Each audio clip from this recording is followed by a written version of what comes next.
Morning, Puff fam. Still in January. Still got water on my windshield. We're doing a residential job today. You know, we're in the slow season. I had someone hit me up asking about how I survived the slow season, what I do. It's their first year in business. Things are dead stopped. And I've done 2 full years in business. I'm on my 3rd year right now, right?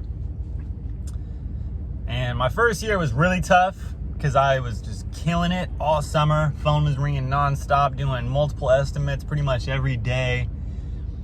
And then when it tapers off, it just dies, man. It was like when January came around that first year, or at the end of that first year, it was dead stopped and it was really tough, man. And I was just fucking around, not really taking it serious, but this is kind of the make or break, I think, for us window cleaners. A lot of guys throw in the towel for their slow season and just figure, you know, this business ain't for me, I'm gonna try something else. Which is why, as much money as you're making throughout the spring and summer, you need to be tucking something aside, and you also need to be getting prepared for the slow season. Spend the busy season getting prepared for the slow season, spend the slow season getting prepared for the busy season. And they both have different factors involved. So I'm getting ready for the busy season right now. I went, re-optimized my website, Yelp page, Google page, Nextdoor page, Facebook page.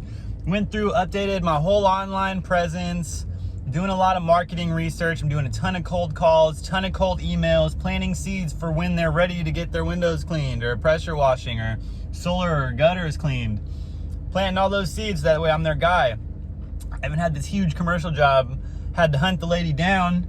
Now I got her email, and now she's telling me to send over a proposal to send over to the big boss to see about getting a quarterly cleaning on this building, which could essentially, just this one contract could essentially bring in $16,000 to $20,000 yearly off of one client.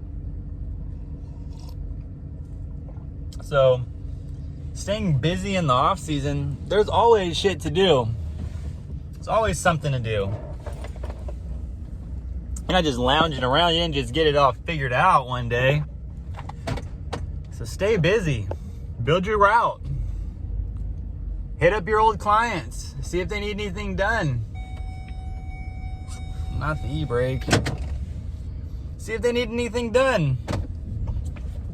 But really, I think it's a good time to be building route because I don't really care for route work. It's not my favorite.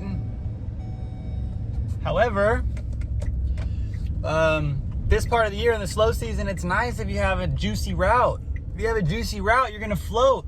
It's gonna be easier than just relying on a bunch of residential people who don't want their windows cleaned in the rain. The point I'm trying to make is, it's just different. You have to learn how to adapt because it is a different part of the job. And that's why, man, I'm sick of all the fake flexing online, dude, with all the get rich quick with window cleaning, how I make $1,000 a day doing this. And it's like, dude, like, no disrespect, because I know some of those OG window cleaners are definitely pulling $1,000 a day, pretty much probably every day. But there's so many dudes who have been doing it for as long as I have, or even a shorter period of time than I have, who are claiming to make $1,000 consistently every day, and this is how they do it, and this is how you need to do it. And it's just like, dude, it's not true. I'm sorry, but like, I'm really just not buying it unless I see the numbers. And the guys who are preaching usually aren't one-man teams, so they're not making $1,000 by the time they pay for their guys and all their overhead and whatever. And you might, I don't know where I'm even going with this, man. Just don't let the fake flexing get to you. Don't make it seem like you need to make $1,000 every day. Honestly, on a really slow day, I make $200. On a really good day, I'll make $1,000.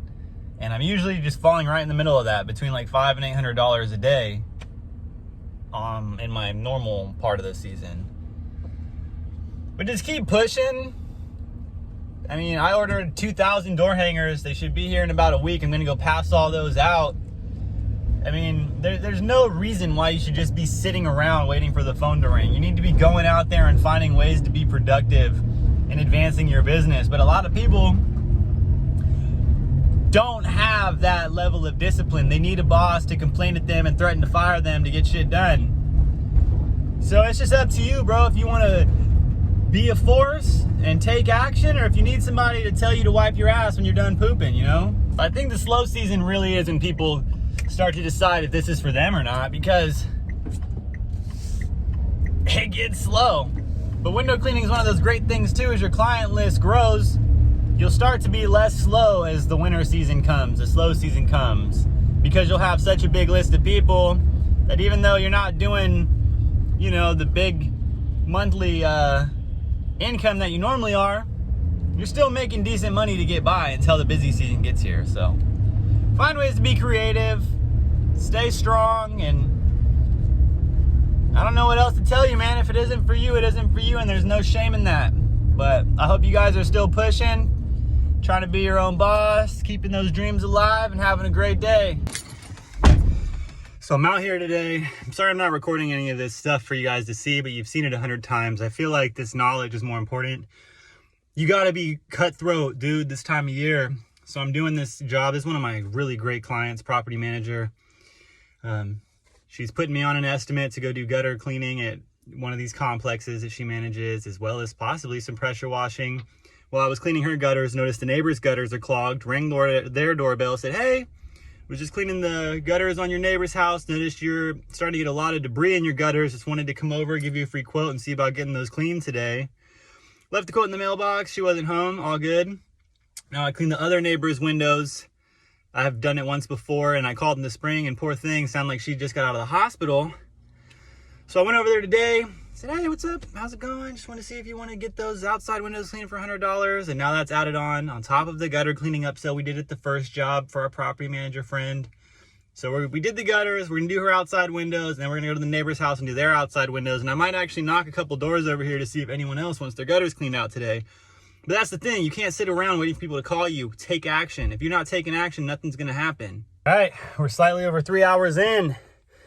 We did the outside windows and the gutter cleaning that we had scheduled for one of our clients, or we upsold the gutter cleaning to that client today. Knocked on the neighbor's door, who we've done in the past. Just did their outside windows. Now they're like, man, we might as well do the inside. So that's gonna be an extra $200. So we're guaranteed to make at least $525 today, and then I'm gonna knock this other neighbor across the street with a huge gutter line and see if we can get to 800. This is why these days are good. I think I misspoke earlier. I'm at 425 total for the day. We just did the inside of that neighbor's house, and then I knocked the neighbor across the street because there's a huge amount of gutter line. So knocked, gave him my card, gave him a quote, said if he wants to do the gutters today, we could do it for $250. So we're gonna be at about a $675 day after we do this. Let's get it cracking. And just like that, we booked another $300 from that gutter cleaning we just did. So first house, we made $225. Second house, we made $200. Third house, we made $300. So we made $725 total today.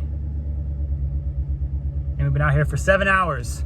So we averaged just over $100 an hour. Didn't use any gas-powered equipment. Really close by the house. So it was a really good day today, man. If you guys saw that video the other day, I was hungry for some money. I needed to go get it. And honestly, that drive is still in me today, which is why I'm knocking doors next to the house I just cleaned. I don't always normally do that. Sometimes I'm happy with that short day. And you're like, yeah, hell yeah, a couple $100, let's go. But this coming year, I'm really not playing around about this money, dude. I'm knocking doors when I'm done and seeing if we could squeeze in more work if my schedule is not already full.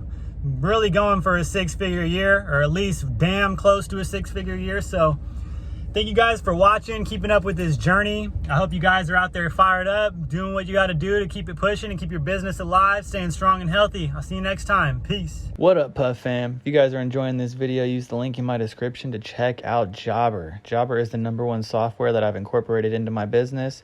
It keeps track of just about everything: our requests, our quotes, our jobs, our invoices. If I click plus, you can see that I can add new client, expense, invoice, job, request, quote, task, and it's all super straightforward, super easy to use. I add a new client, could add them straight from my contacts. Use the link in my description, get a free 14-day trial and 20% off your first 6 months with Jobber.